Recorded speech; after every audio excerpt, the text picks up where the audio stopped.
থেকে বোঝা যাচ্ছে যে আপনারা আমাকেই সন্দেহ করছেন। স্যার আমি এটা কেন করব? সুচি আর আমার ডিভোর্স নিশ্চয়ই হয়েছিল, কিন্তু আমরা ভালো বন্ধু ছিলাম আর আমাদের যোগাযোগও ছিল। আপনি আপনি দীনেশকে জিজ্ঞাসা করে নিন। দীনেশ স্যার আমি সুচির ভাই। ও ঠিকই বলছে স্যার, ডিভোর্সের পরেও ওর আর সুচির মধ্যে খুব ভালো সম্পর্ক ছিল, কখনো কোনো ঝামেলা হয়নি। আচ্ছা, তো আপনারা আপনারা কোথায় যাচ্ছিলেন বলুন তো? আমাদের মেয়ে রুহি বোর্ডিং স্কুল থেকে ফিরছিল। তাহলে এই সুচি কি গাড়িতে ওঠার পরেই ঘুমিয়ে পড়ে নাকি পরে? স্যার ব্যাপারটা হলো আমাদের মধ্যে একটু আগে ঝগড়া হয়েছিল। আশুতোষ, রুহি স্কুল খুব ভালো, এই স্কুল চেঞ্জ করার কোনো দরকারই নেই। সুচি, এই স্কুলটার টাকা পয়সা খুব বেশি, আমি এর ফিসটা জোগাড় করতে পারবো না। কিন্তু আমি করতে পারি, আর আমি আমার মেয়ের এডুকেশনে কোনো কম্প্রোমাইজ করব সুচি, না। আমি তোমার থেকে টাকা নিতে পারবো না। কেন? ও, তোমার মেয়ে লিগো চলে আসে তাই না, যে আমি তোমার থেকে বেশি ইনকাম করি? জানো আমাদের ডিভোর্সের কারণ এটাই, যে একটা মেয়ে একটা ছেলের থেকে বেশি ইনকাম করে। সাফল্যটা মনের ব্যাপার, এটা স্বামী স্ত্রীর প্রতিযোগিতা নয়। তোমার সাথে কোনো তর্ক করতে চাই না, না এই ব্যাপারে কোনো কথা বলতে চাই। রুহি এই স্কুলেই থাকবে। তারপর আমাদের মধ্যে আর কোনো কথা হয়নি। আমার মনে হয়েছিল ঘুমিয়ে পড়েছে। আচ্ছা, এই যখন ঝগড়া হচ্ছিল তখন গাড়ি কোথায় ছিল, মানে কোন এলাকায়? স্যার লিংক রোডের সিগন্যালে, কেপি থিয়েটারের পাশেই। আর তারপর কোন রাস্তায় গেছিলেন আপনারা? সেখান থেকে স্যার আমি লেফট নিলাম, ওই সামনে ফ্লাইওভারটা আর দেখে। সোজা এখানে চলে এসেছেন? হ্যাঁ স্যার। তার মানে প্রায় 2 কিলোমিটার এই গাড়িটা চলেছে। তার মানে 2 কিলোমিটারের মধ্যেই কোথাও গুলি চলেছে সুচির উপরে। পঙ্কজ, একটা কাজ করো তো, কেপি থিয়েটার থেকে এইখানে 2 কিলোমিটার অবধি চেক করে দেখো তো, যদি কোথাও কিছু প্রমাণ পাওয়া যায়, মানে কোথাও কাচের টুকরো পড়েছে কিনা দেখে নিও, ঠিক আছে? আর হেঁটে যেও। 2 কিলোমিটার স্যার? হেঁটে যাও। গুলিটা অদ্ভুত অ্যাঙ্গেল থেকে লেগেছে, এই নিচে, মানে গুলিটা উপর থেকে নিচে এসেছে, মানে যে গুলি চালিয়েছে তার হাত উঁচু করতে হয়েছে ফায়ার করার সময়। খোলা রাস্তায় কেউ গুলি মেরেছে আর কেউ দেখেনি? হতে পারে খুনি একটু দূরে ছিল, তাও গুলি করা খুবই মুশকিল ছিল এই চলন্ত গাড়িতে, আর তাও তখন যখন খুনি হয়তো গাড়িতে বা কোনো বাইকে ছিল। তবে এইভাবে গুলি করাটা কিন্তু সহজ নয় দয়া।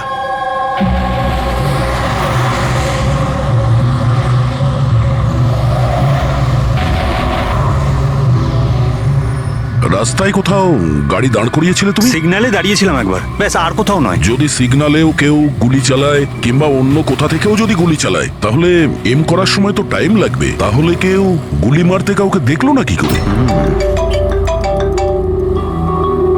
হ্যালো, হ্যাঁ স্যার, ঠিক আছে স্যার, আমরা পৌঁছাচ্ছি। কি হয়েছে?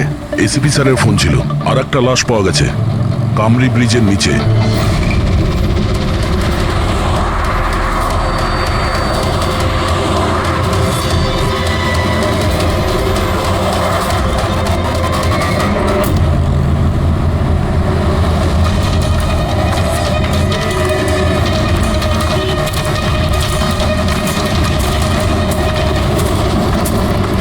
হ্যাঁ দয়া, স্যার, আপনি জানলেন কি করে এই লাশটার কথা? লোকাল পুলিশের কাছে আশেপাশের লোক কমপ্লেন জানিয়েছে। 2 ঘন্টা আগেই লাশ দেখেছে। মাথার পিছনে একটা চোট আছে আর পিঠের পিছনেও একটা গুলির চিহ্ন আছে। স্যার, একটা কথা মাথায় ঢুকছে না, কেউ একে এখানেই মেরেছে নাকি অন্য কোথাও মেরে এখানে নিয়ে এসেছে? দেখতে হবে ফেডরিক। স্যার, রাস্তায় একটা বাইক পাওয়া গেছে, আমার মনে হচ্ছে এই লোকটারই বাইক হবে।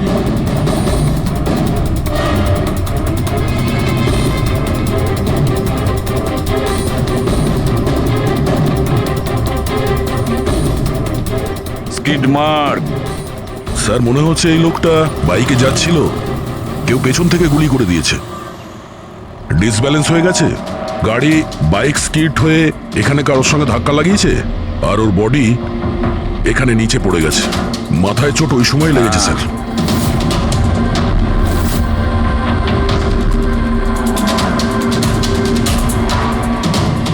স্যার, কিছুতেই বুঝতে পারছি না এই লোকটা কে, এর কোনো রকম আইডেন্টিফিকেশন নেই।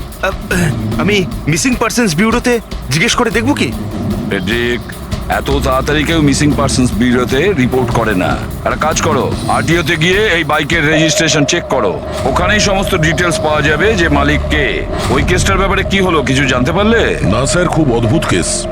বুঝতে পারছি না গুলি কে চালিয়েছে আর কোথা থেকে। পুরো এলাকাটা খুঁজে দেখেছি স্যার, কিন্তু কিচ্ছু পাইনি। ট্রাফিক পুলিশরা কি বলছে? স্যার ট্রাফিক পুলিশ, ওখানে দোকানদার যারা দাঁড়িয়ে ছিল তাদের সবাইকে জিজ্ঞেস করেছি, কেউ খুনির ব্যাপারে কিচ্ছু জানে না। তাহলে সূচির ওপর গুলি চললো কোথা থেকে? দেখতে হবে। স্যার আমি বলেছি তো আপনাদের, আমি জানি না সুচির গুলি কখন লাগলো, কিভাবে লাগলো। আশুতোষ, দীনেশ, মিহিকা, সুচির খুব কাছের না তোমরা তিনজন, কি তাই তো? তাহলে এটা বলো, সুচির মৃত্যুতে তোমাদের তিনজনের মধ্যে কার লাভ হতে পারে? তার মানে স্যার, স্যার আমরা ওকে কেন মারতে যাব? ও স্যার, ও আমার নিজের বোন ছিল স্যার, নিজের বোন। আমি নিজের বোনকে কেন মারতে যাব? কোটি টাকা পাওয়ার জন্য। আবার কি কোটি টাকা পাওয়ার জন্য? এতে আমার কি লাভ হতো স্যার? আমার আর সুচির তো আগেই ডিভোর্স হয়ে গেছে। হতে পারে ডিভোর্সই ওই কারণটা। ডিভোর্সের পরেও আমি আর সুচি অত্যন্ত ভালো বন্ধু ছিলাম, বন্ধুর মতোই মিশতাম আমরা। এটাও তো হতে পারে যে তোমার প্রথমা স্ত্রীর সঙ্গে যে সম্পর্ক ছিল সেটা হয়তো দ্বিতীয় স্ত্রীর পছন্দ ছিল না। স্যার আপনি এসব কি বলছেন? ওদের মধ্যে ভালো সম্পর্ক ছিল, তাতে আমার কি? ওদের দুজনকে নিয়ে আমার কোনো প্রবলেম ছিল না, আমি ইনসিকিউর নই। যদি তোমাদের তিনজনের মধ্যে কেউ সূচিকে না মেরে থাকে, তাহলে সূচিকে কে মেরেছে? কে মেরেছে? আমি বলছি আপনাকে, সুচি একটা এনজিওতে কাজ করত। ও ওখানে একজন অ্যাকাউন্টেন্টের পর্দা ফাঁস করে দিয়েছিল, কারণ ওই মেয়েটা টাকা পয়সা নিয়ে গন্ডগোল করছিল। তোমার মনে হচ্ছে শেলির হাত হতে পারে এইসবের পেছনে? ইয়েস স্যার, ওকে অনেকবার হুমকিও দিয়েছিল। স্যার আমার তো মনে হচ্ছে কি এই কাজটা হয়তো পৃথ্বীর হতে পারে। আচ্ছা, এই পৃথ্বী কি? খুবই খুবই অসভ্য ধরনের লোক, ওই রোমিও টাইপের। সুচি পুলিশকে কমপ্লেনও করেছিল ওর বিরুদ্ধে, কিছুদিনের জন্য জেলেও গেছিল। ঠিক আছে, তোমরা তিনজন যেতে পারো। Thank you sir. Thank you sir. Thank you sir.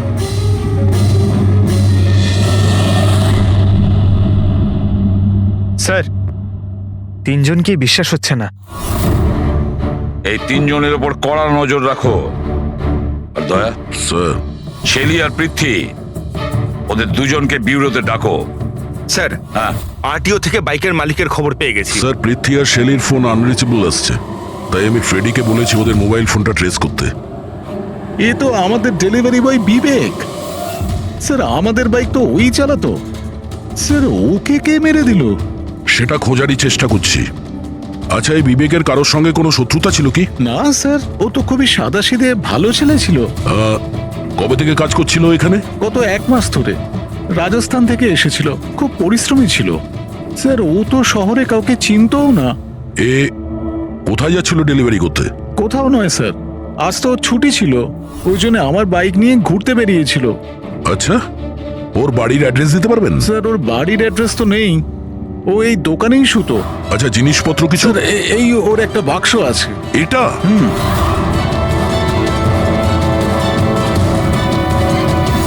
Sir এই লোকটার বক্স আর সবকিছু চেক করলাম, তাতেই সার্কাসের প্যাম্পলেট ছাড়া কিছুই পেলাম না। হয় ও সার্কাস খুবই পছন্দ করত, না হলে নিজের ফ্রি টাইমে প্যাম্পলেট বানিয়ে টাকা রোজগার করত। এটা এমন একটা মার্ডার যাতে কোনো সাসপেক্টই নেই। আচ্ছা, বিবেকের মতো এই ধরনের গরিব লোকদের মেরে কার কি লাভ হতে পারে? সেটাই তো। আর ওদিকে সূচি, দ্বিতীয় মার্ডার, যারা সন্দেহের তালিকায় অগণিত, তাদের মধ্যে যে কেউ গাড়ির সামনে গিয়ে গুলি করে মারতে পারে সূচিকে। না বস, আই এম সরি বাট আমি তোমার সঙ্গে একমত হতে পারছি না। কোন কথা? সেটা এই যে কেউ একে পাশ থেকে গুলি করেছে। তার মানে? স্যার তার মানে এটা। আরে এটা তো রাইফেলের গুলি। হ্যাঁ স্যার, আর এই গুলিটা সুচির গলায় এই এদিকে এখানটা আটকে ছিল। গুলি রাইফেল থেকে চললে তো অনেক দূর থেকে চালানো হয়েছে। হ্যাঁ একদম ঠিক, দূর থেকেও আর উঁচু থেকেও, এইসব আমি বলছি। এই দেখো বস, 50 ডিগ্রি অ্যাঙ্গেল থেকে সূচিকে গুলি করা হয়েছে। গুলি এখান থেকে এসেছে, কারের কাঁচের জানলা ভেঙেছে আর গিয়ে এর গলায় লেগেছে। এই গুলি যে অ্যাঙ্গেল থেকে চলেছে ডক্টর, কত দূর থেকে চলেছে এই গুলিটা? এই ধরো 70 ফিট দূর থেকে। তার মানে কোনো উঁচু বিল্ডিং থেকে চালানো হয়েছে। সে তৈরি হয়ে বসেছিল বিল্ডিং এর ওপরে গুলি চালানোর জন্য। একটা কাজ করো, ওই এরিয়ার ম্যাপটা বের করো। গুলি গাড়ির বাঁদিক থেকে এসেছিল, আর বাঁদিকে প্রায় অনেকগুলো এরকম বিল্ডিং আর হাই রাইজ টাওয়ার আছে স্যার। যে জায়গায় ওদের দুজনে ঝগড়া হয়েছিল সেখান থেকে সূচির লাশ যেখানে পাওয়া গেছে, তার মধ্যে প্রায় 15 থেকে 20টা টাওয়ার আছে। এর মধ্যেই কোনো একটা বিল্ডিং থেকে গুলি চালানো হয়েছে।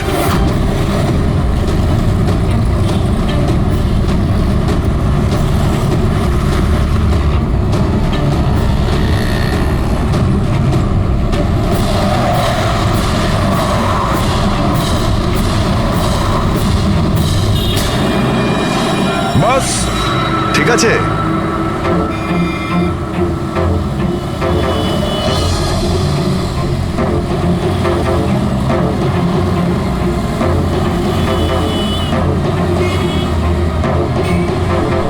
এই অভিজিৎ স্যারের হাতে ওটা কি?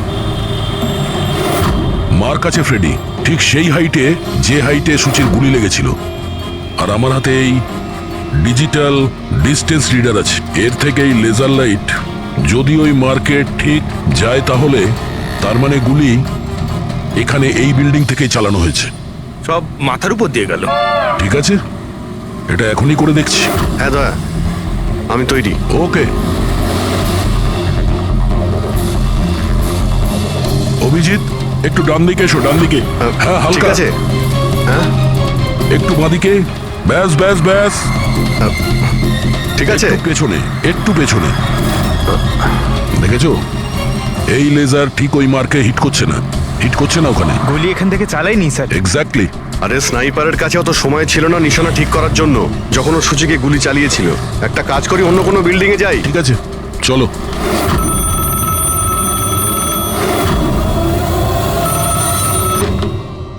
হ্যালো। হ্যাঁ হ্যালো, আচ্ছা এটা কি ফ্যান্টাসি সার্কাস জয়পুর রাজস্থানের অফিস? হ্যাঁ ঠিকই, বলুন। দেখুন, আমি মুম্বাই সিআইডি থেকে এসিপি পদ্মুমান বলছি।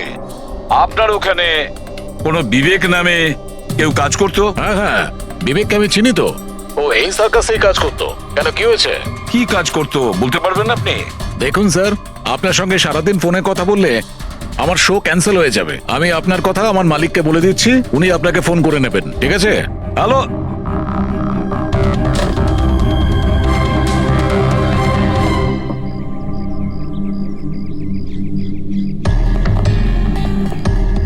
অদ্ভুত স্যার, বিল্ডিং এ কোনো গাড়ি দেখলাম না। মনে হয় গুলি এখান থেকেই করা হয়েছিল। দেখছি। হ্যাঁ অভিজিৎ, রেডি আছো?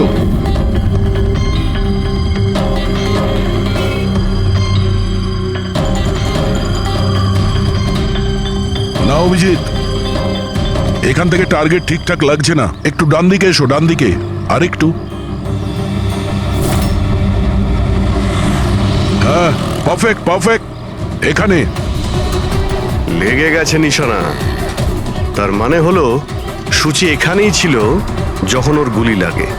পঙ্কজ, ফ্রেডি, একটু আশেপাশে দেখো ওই স্নাইপার কোনো প্রমাণ ফেলে গেছে কিনা। কিন্তু ভাই দয়া, এখানে তো কোনো স্পিড ব্রেকারও নেই।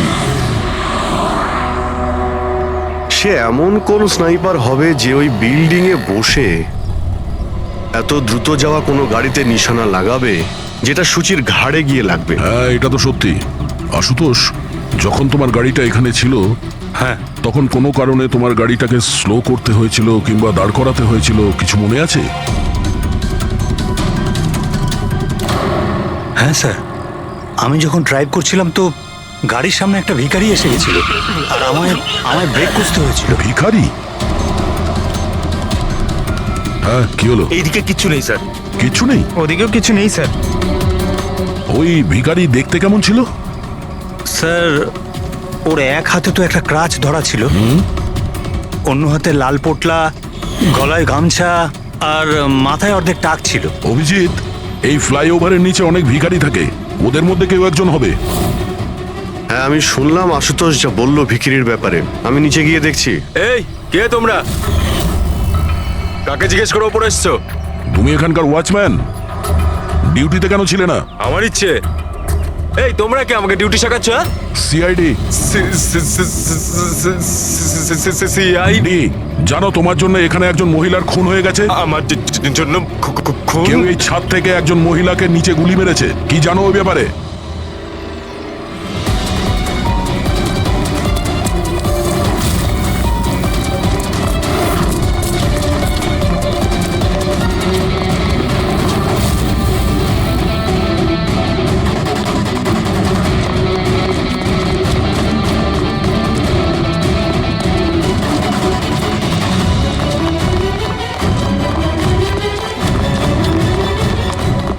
এই দাঁড়া বলছি। স্যার স্যার আমি কিছু করিনি স্যার। স্যার আমাকে ছেড়ে দিন স্যার, আমি কিছু করিনি। কিচ্ছু করিসনি, কিচ্ছু করিসনি তুই, চল। আমি ভয় পেয়ে গেছিলাম স্যার। কেন ভয় পেয়েছিলি? কি জানিস এই খুনের ব্যাপারে? স্যার আমি টাকা নিয়েছিলাম, কিন্তু এটা বলেনি যে ও কাউকে খুন করতে চলেছে স্যার। কে ছিল ওই লোকটা? আগে কোনোদিনও দেখিনি স্যার। ও বলেছিল যে ও বিল্ডিং এর ছাদে গিয়ে ওর গার্লফ্রেন্ডকে প্রপোজ করতে চায়। স্যার ও 2 ঘন্টার জন্য 15,000 টাকা দিয়েছিল স্যার। আমি তো এত টাকা এক মাসেও খাওয়াইনি স্যার কোনোদিনও। স্যার ও হেলমেট পরেছিল আর চোখে চশমাও ছিল।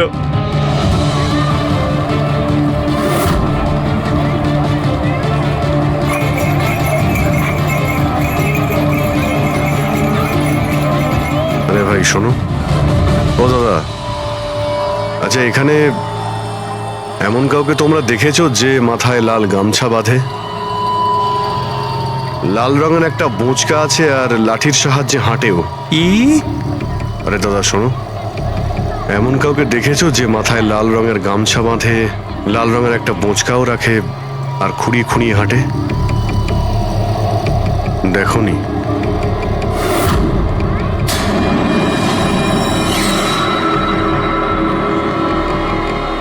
আরে ভাই শোনো, আরে ভাই শোনো, একটু কথা আছে। এই যে আরে এই, কি করছো ভাই? দাঁড়াও। আরে ভাই দাঁড়াও।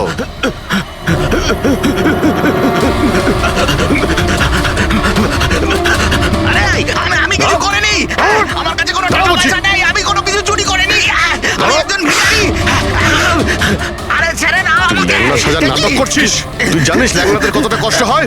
আরে কতবার করে বলবো, আমার কাছে কিছু নেই, আমি রাস্তার ভিখারি, আমি সত্যি বলছি। এই, তুই সেদিন ইচ্ছে করে লাল গাড়ির সামনে পড়েছিলি না? কোন লাল গাড়ি? আমি কোনো লাল গাড়ির সাথে আসেনি তো। স্যার এটা কি গুন্ডামি হচ্ছে? আপনি ওকে ছেড়ে দিন, এটা কিন্তু ঠিক হচ্ছে না, আমি বলে দিচ্ছি কিন্তু। এই, সর। আমি সিআইডি থেকে। আরে কথা বলছিস না? ভদ্রভাবে বলে দে, না হলে আমি রেগে গেলে কিন্তু এর ফল খুবই খারাপ হবে। স্যার, আপনি যদি সত্যি সিআইডির লোক হন, আমি সব বলছি। একটা লোক আমাকে টাকা দিয়েছিল এসব করার জন্য, আর ও বলেছিল যে যখনই একটা লাল গাড়ি আসবে তার সামনে পড়ে যেতে, তাই আমি করেছিলাম স্যার। তুই কি করে জানলি যে লাল গাড়ি কখন আসবে? ওই ছাদে একটা লোক দাঁড়িয়ে আমাকে ইশারা করছিল, ওই রকমই। ও যে ইশারা করবে আমি তখনই লাল গাড়ির সামনে উল্টে পড়ে যাব। প্ল্যান ছিল স্যার। জানিস একটা মহিলার খুন হয়ে গেছে তোর এই প্ল্যানের জন্য? সাহেব আমাকে ক্ষমা করে দিন, দেখুন আমি রাস্তার একজন ভিখারি। ঠিক আছে, তুই এটা বল, ওই লোকটা দেখতে কেমন ছিল? ওই স্যার, ও হেলমেট পরেছিল, মোটরসাইকেলে এসেছিল, আমি তো ওর মুখটা দেখতেই পাইনি। আরে ভাই কিছু তো দেখেছিলি, কিছু তো শুনেছিলি। ওর একটা ফোন এসেছিল, ফোনে বলছিল যে তাড়াতাড়ি দেখা করতে এসো, আর উত্তরে বললো যে আমি ওখানে পৌঁছচ্ছি। কোথায় কোথায় পৌঁছতে বলছিল, তোর মনে আছে কিছু? হ্যাঁ, মনে পড়েছে, ভান্ডুপ মিল। ভান্ডুপ মিল? ভান্ডুপ মিল? আচ্ছা ঠিক আছে, ঠিক আছে, ফিরে এসো, আমি স্যারকে ইনফর্ম করছি। Okay sir. হ্যাঁ অভিজিৎ ভান্ডুপ মিল থেকে ফিরে আসছে। ও বলছে যে মিল একদম ফাঁকা পড়ে আছে, কোনো প্রমাণই ওর হাতে পড়েনি। খুনি তো ওখান থেকেই পালিয়ে গেছে। হতে পারে অভিজিৎ পৌঁছানোর আগেই ওখান থেকে ও পালিয়ে গেছে। পঙ্কজ। হ্যাঁ স্যার। পঙ্কজ একটা কাজ করো, যখন সুচির গুলি লেগেছিল ঠিক ওই সময়ে ওই এরিয়াতে কতগুলো মোবাইল অ্যাক্টিভ ছিল খোঁজ নাও। স্নাইপারের ফোন ওদের মধ্যেই কারোর হবে। স্যার হ্যাঁ, হ্যাঁ পঙ্কজ, এটাও দেখো ওর মধ্যে কতজন লোক ভান্ডুপ মিলে গেছিল। স্যার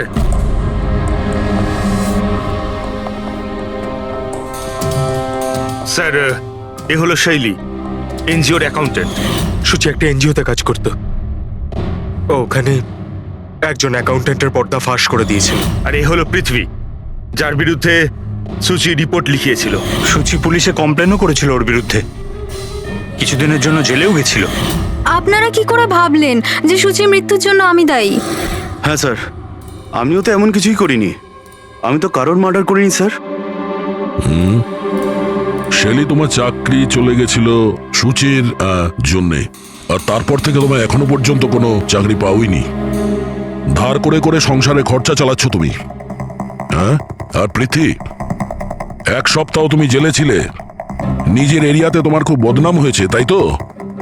তো তো কি হয়েছে?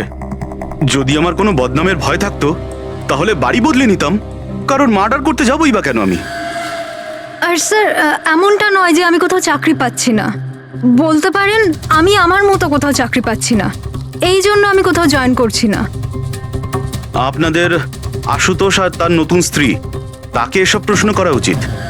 ওদের জীবন সুখী নয়, কিন্তু সবাইকে দেখিয়ে বেড়ায়। আশুতোষ তো সুচির কাছে ফিরে যেতে চাইছে। হয়তো ও নতুন স্ত্রীকে নিয়ে খুশি নয়, তাই। আর স্যার সুচির না ওর ভাইয়ের সাথেও বনিবনা ছিল না, সব সময় না ফোনে ঝগড়া করতে থাকতো। আচ্ছা, আর কি ব্যাপার নিয়ে ঝগড়া হতো এদের দুই ভাই বোনের মধ্যে? আসলে স্যার দিনেশ আশুতোষকে হুমকি দিয়েছিল ও সুচির থেকে দূরে থাকার জন্য। হয়তো সুচির এটা পছন্দ হয়নি। আর স্যার ও আমাকে আর একটা কথা বলেছিল, মেয়েকা হিংসে করে ওর আর আশুতোষের মেলামেশায়। 100% মনে হয় এদের মধ্যেই কেউ একজন ওকে মার্ডার করেছে। হ্যাঁ স্যার। আচ্ছা ঠিক আছে, যেতে পারো তোমরা দুজন, কিন্তু একটা কথা ভালো করে মনে রাখবে, যতক্ষণ না আমাদের ইনভেস্টিগেশন শেষ হচ্ছে তোমরা শহর ছেড়ে বাইরে যাবে না। এই কেসে কারোর কথার উপর ভরসাই করতে পারছি না স্যার। মনে হচ্ছে সবাই মিথ্যে কথা বলছে। হ্যাঁ, সে যেই হোক খুব বড় প্ল্যানিং করেছিল। প্রথমে ভিখারিকে টাকা দিয়েছে, একটা ওয়াচম্যানকে হায়ার করেছে, আর তারপরে স্নাইপারকে হায়ার করেছিল। আর ঠিক সময় আসতেই ও সুচিকে গুলি করে মারে। স্যার, হ্যাঁ, স্যার যে সময় ওর ওপর গুলি চালানো হয়েছিল স্যার, তখন ব্রিজের আশেপাশে 2000 লোকের মোবাইল অ্যাক্টিভ ছিল। তাহলে ওই সময় কোন মোবাইল ফোন পান্ডু মিলের দিকে গিয়েছিল? একটা নাম্বার গিয়েছিল, কিন্তু সেটা প্রাইভেট নাম্বার, তাই ট্র্যাক করতে পারিনি। আর কি বলতে পারো এই নম্বরের ব্যাপারে? এটাই স্যার, ওটা মিল অব্দি গেছিল কিন্তু দাঁড়ায়নি, ওটা সোজা কামরি ব্রিজের দিকে চলে গেছিল, আর ওখান থেকে সিগন্যাল পাওয়া যাচ্ছিল না। কামরি ব্রিজ? স্যার, বিবেকের লাশটাও তো আমরা ওখানেই পেয়েছি। এটা কোনো কোইন্সিডেন্ট হতে পারে না? রাজস্থানে বিবেকের বাড়িতে ফোন করি, ওর ব্যাপারে পুলিশ কি ইনফরমেশন জোগাড় করলো জানতে হবে।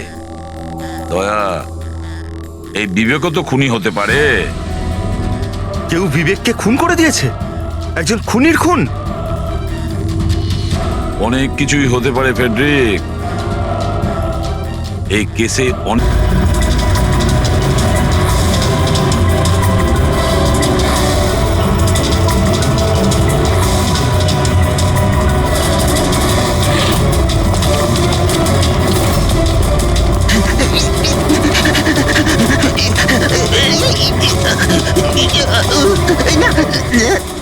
আরে তুই বারবার পালাস কেন? হ্যাঁ, বারবার আপনারা আমার পিছনে পড়ে আছেন কেন? পিছনে তোর পড়ে সঙ্গে আছেন কথা কেন? আছে। আমি কিছু কথা বলতে চাই না। অনেক হয়ে গেছে স্যার, আপনারা আমাদের এইভাবে বিরক্ত করতে পারেন কেউ না। তোমাদের জ্বালাতন করছে না, আমরা নিজেদের কাজ করছি। যাও। কিছু শুনতে চাই না, যান এখান থেকে। আরে একজনের খুন হয়েছে, তোমরা কি বুঝতে পারছো না? তা কি হয়েছে? আমরা কি খুন করেছি নাকি? হ্যাঁ, আমরা গরিব মানুষ, ভিক্ষা করে খাই, তার মানে কি আপনারা আমাদের উপর দোষ দিয়ে দেবেন? হ্যাঁ, দেখুন না।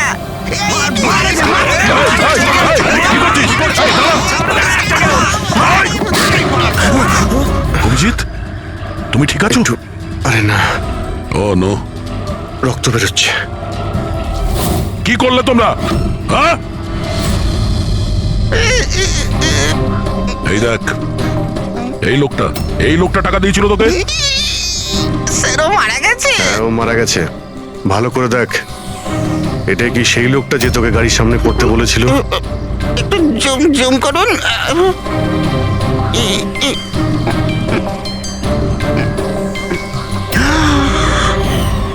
এমন ঘড়ি তো ও পড়েছিল। হতে পারে যে লোকটা একে টাকা দিয়েছে সেই প্রমাণটা লোপাট করার জন্য ওকেও মেরে দিয়েছে। চালায় বললাম আমি, ধরেছে তো ছাড়তে হ্যাঁ পঙ্কজ, চাইছে না। হ্যাঁ আচ্ছা, ও ঠিক আছে ঠিক আছে, ওকে ওকে, থ্যাংক ইউ। পঙ্কজের ফোন ছিল, বলছিল যে বিবেক রাজস্থানে কোনো সার্কাসে কাজ করত, নিশানাবাদ ছিল। 1 মাস আগেও সার্কাসের চাকরি ছেড়ে দিয়েছিল। বলেছিল মুম্বাইতে একটা বড় চাকরি পেয়েছে ও। আর হ্যাঁ, যাওয়ার সময় ওই রাইফেলটা ওটাও চুরি করে নিয়ে গেছিল। রাইফেল চুরি করে এনেছিল? হয়তো সুচির সুপারি নিয়ে এখানে এসেছিল, আর দোকানে এই জন্য কাজ করতো যাতে ওকে কেউ সন্দেহ না করে। হ্যাঁ, আর এই পুরো ষড়যন্ত্রের যে মাস্টার মাইন্ড, সে নিশ্চয়ই রাজস্থানে গেছিল বিবেককে সুপারি দেওয়ার জন্য। কে হতে পারে এই মাস্টার মাইন্ড, যাকে চোখের সামনে দেখেও ধরতে পারছি না?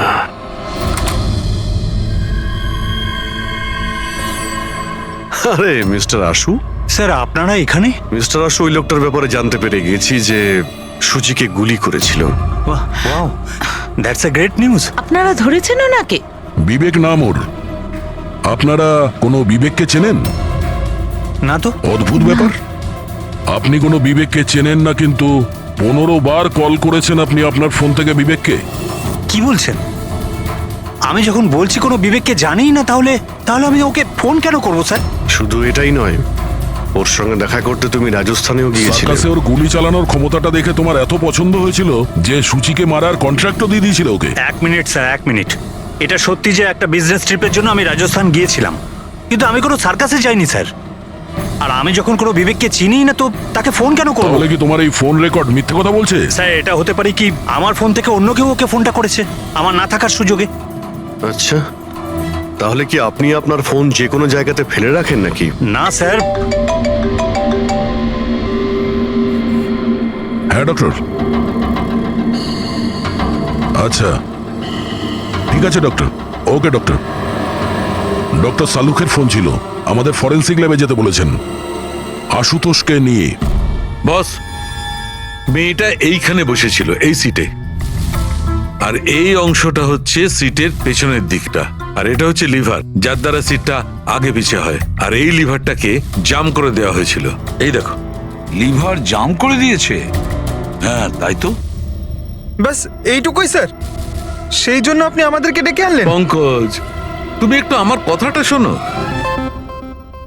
সূত্র এইটা নয় যে লিভারটা আটকে দেওয়া হয়েছে, সূত্রটা এই যে এটাকে জেনে বুঝে আটকে দেওয়া হয়েছে। কিন্তু স্যার, কেউ জেনে বুঝে সিটটাকে খারাপ করবে কেন? এটাও তো আমরাও ভাবছিলাম। আশুতোষ, তোমার এই গাড়ির সিট কবে থেকে এরকম হয়ে আছে? মানে কবে থেকে পেছনে আটকে আছে? স্যার, পরশু রাত অবধি তো ঠিক ছিল, কিন্তু কাল সকালে যখন বেরোলাম তখন রিক্লাইন কাজ করছিল না। আমার হাতে ঠিক করার মতো অত সময় ছিল না বলে এমনি বেরিয়ে গেলাম। ডক্টর সালুখে, সিটটা খারাপ হওয়া এই কেসটার সাথে কি সম্পর্ক? সম্পর্ক আছে ফ্রেডি। সম্পর্কটা হচ্ছে এইটা যে খুনি চাইছিল সিটটা পেছনে হেলে থাকে, সুচির পজিশনটা এইরকম থাকবে পেছনের দিকে। স্যার, ও যদি সামনে বসতো বা পেছনে বসতো তাতে খুনির কি এসে যায়? খুনির তো গুলি করারই ছিল। পঙ্কজ, তুমি এক কাজ করো, এখানে তুমি গাড়ির সিটটায় বসো। সারিকা, তুমি সুচির জায়গায় বসো। এবার ধরে নাও আমি সুচি। আমি যখন এই সিটটায় বসেছিলাম তখন আমার মাথাটা এরকম ছিল। বস, সুচির এইভাবে বসার সুবিধাটা খুনি তখনই পাবে যখন ওর এম সুচি নয়, ড্রাইভিং সিটে বসা লোকটি হবে, মানে আশুতোষ হওয়ার কথা। কিন্তু আশুতোষকে কোনো কারণে খুব ব্রেক চাপতে হয়, ব্রেকের কারণে ঝটকা লাগে, আর সেই ঝটকায় সুচি ঝুঁকে যায়। আর বস, আশুতোষকে লাগার পরিবর্তে সুচির গুলি লাগে। স্যার তার মানে আশুতোষ খুনি নয়, কিন্তু কেউ ওর খুন করতে চাইছিল। দয়া,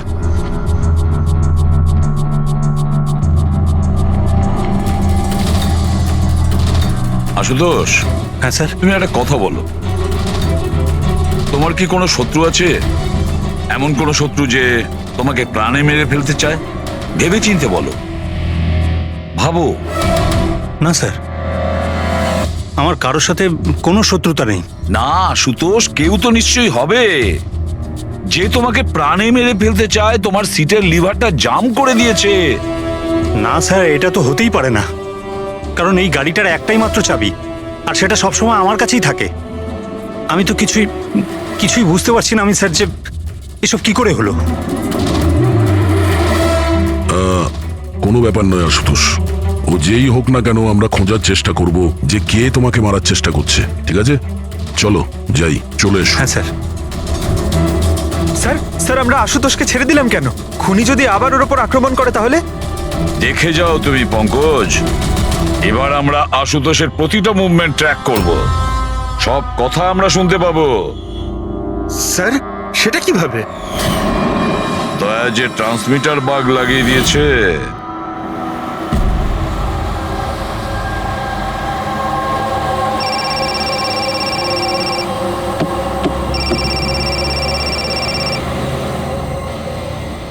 হ্যালো, হ্যাঁ বলো। আচ্ছা, ওকে চলে এসো বাড়িতে। ওখানে? কিন্তু ওই জায়গাটা তো বন্ধ না। ঠিক আছে, আসছি।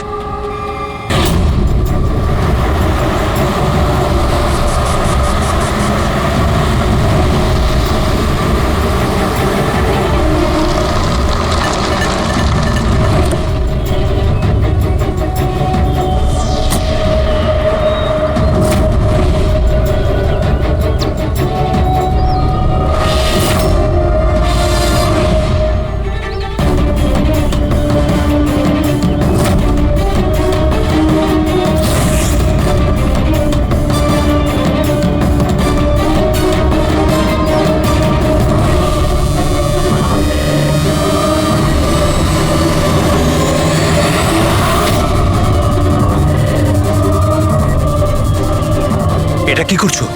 গান? মাই গড, গুলির আওয়াজ পেলাম। দয়া, তাড়াতাড়ি চলো, আবার একটা যেন খুন না হয়। স্যার এই তো আমরা পৌঁছচ্ছি। স্যার, আমাদের যে এই সাসপেক্ট আছে, এক্ষুনি খবর পেলাম যে ও রাজস্থান গিয়েছিল আশুতোষকে ফলো করতে করতে। ও তো আশুতোষের খুব কাছের লোক ছিল।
দিনেশ, স্যার, আমি সুচির ভাই। মরে গেছে স্যার। আমি কিছু করিনি স্যার, এ আমাকে মারতে চেয়েছিল। এই আমায় মারতে চেয়েছিল। কেন মারতে চেয়েছিল এ? স্যার, এর মনে হতো যে এর বোনের সর্বনাশের জন্য আমিই দায়ী। বিয়ের পর সুচি ডিপ্রেশনে চলে গেছিল, আর তাই ও নিজেই নিজেকে মারারও চেষ্টা করেছিল। আর এই সমস্ত আমি কিছুই জানতাম না স্যার, একদমই জানতাম না।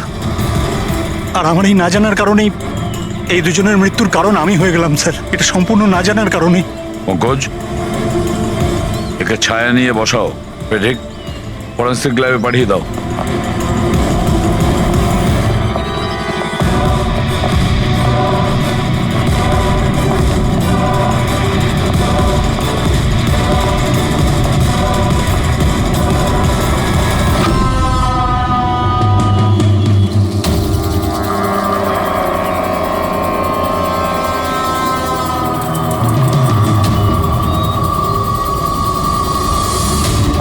একটা নতুন টুইস্ট।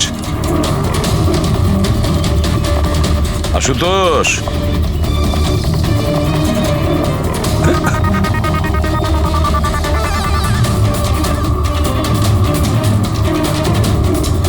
এটা কি চেনো? না স্যার, আমি ঠিক জানি না। জানো না? এক্ষুনি জেনে যাবে। পঙ্কজ, চেক করো ওকে। কিন্তু কেন? হাত উঁচু করুন, জানতে পেরে যাবেন আপনি। স্যার, আমি তো কিচ্ছু করিনি, আমি নিরপরাধ। আপনারা কেন আমার তল্লাশি নিচ্ছেন?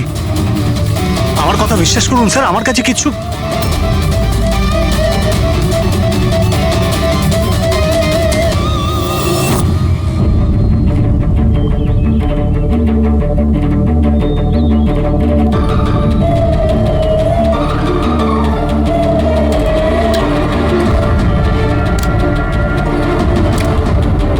স্যার এই নিন ও, রাবার বুলেটস। আমি জানি না স্যার যে এর থেকে কি প্রমাণ হচ্ছে। কি প্রমাণ হয়? হ্যাঁ, তুমি এই বন্দুক দিয়ে দিনেশের খুন করেছো, আসল বুলেট দিয়ে। হ্যাঁ, তাহলে এই গানটা কি করে এলো তোমার কাছে? আর ওই নকল রাবার বুলেট, ওটা কি করে ফায়ার হলো আর কখন? স্যার, প্ল্যান আমিই করেছিলাম। A to Z পুরো প্ল্যান আমার। সুচির মৃত্যু, দিনেশের মৃত্যু, আর ওই প্ল্যানটাও এই জন্য যে আপনাদের মনে হয় যে সুচির মৃত্যুটা ভুল করে হয়েছে, কিন্তু আসল টার্গেট আমিই ছিলাম। আর আপনাদের সন্দেহ যাতে দিনেশের উপর যায়। কিন্তু সমস্ত প্ল্যানটা নষ্ট হয়ে গেল, সবকিছু জলে গেল। কেন মেরেছো তুমি সুচিকে? সুচিকে মেরে তুমি কি পেলে? সুচি আমার মেয়ে রুহিকে নিয়ে চিরকালের জন্য দেশ ছেড়ে চলে যেতে চেয়েছিল, আর এই কথাটাও আমার কাছে লুকিয়েছিল। আপনারাই বলুন স্যার, আমার একমাত্র মেয়েকে নিজের থেকে দূর কিভাবে করতে দিতাম? আর সেই জন্য তুমি বিবেক মানে একজন শার্প শুটারকে টাকা দিয়েছো নিজের স্ত্রী সুচিকে মেরে ফেলার জন্য, আর যেই ও তোমার কাজ শেষ করেছে ওকেও মেরে দিয়েছো। তুমি দিনেশকে কি এমন কথা বলেছিলে যে ও মারার জন্য তোমাকে এখানে চলে এলো? আমি আমার ওয়াইফকে দিনেশের কাছে পাঠালাম। কি? হ্যাঁ দিনেশ, আমি এক্ষুনি জানতে পারলাম যে আশুতোষই তোমার বোনকে মেরেছে, আর ও তোমাকেও মারতে চায়। না না, আমি ওকে ছাড়বো না, মেরেই ফেলবো আমি ওকে। দিনেশ, পাগল হয়ে গেছো নাকি? খুন করবে তুমি? ও আমার বোনকে মেরে ফেলেছে, আমি ওকে ছাড়বো না। আমার বোনকে এভাবে মেরে ফেলার আগেও একবারও ভাবলো না। না, যাই হয়ে যাক না কেন, আমি ওকে ছাড়বো না। দিনেশ, আমি ওকে কিছুতেই দিনেশ, ছাড়বো না। দাঁড়াও, আমার কথা শোনো। আর সুযোগ পেয়ে ওর বন্দুকটা বদলে দিল। তাহলে দিনেশ তোমার উপর যে গুলিটা চালাচ্ছিল সেটা নকল ছিল? হ্যাঁ, মারপিটের সময় আমি ওই গানটা বদলে দিয়েছিলাম, যাতে আপনাদের মনে হয় কি আত্মরক্ষার জন্য আমি দিনেশকে মেরেছিলাম, আর আপনাদের সামনে আমি নিরপরাধ বলে সাব্যস্ত হই। কি রেখে গেলে তোমার ছেলের জন্য? না মা না বাবা। ওই সন্তানকে পাওয়ার জন্য তুমি ওরই মাকে মেরে ফেলেছো, আর এই অপরাধে তুমিও আজীবন জেলের গড়াদের পেছনে থাকবে। বলো আশুতোষ, কি পেলে তুমি নিজের ছেলেকে এইভাবে অনাথ করে? কি পেলে?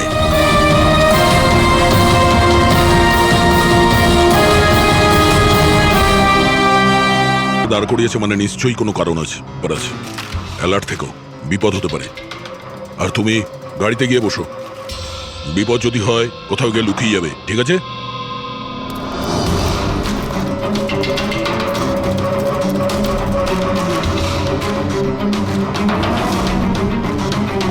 এই দেখুন স্যার, সব জায়গা খুঁজে এসে দেখছি এখানে শুয়ে আছে। এই ওঠ, উঠে পড়।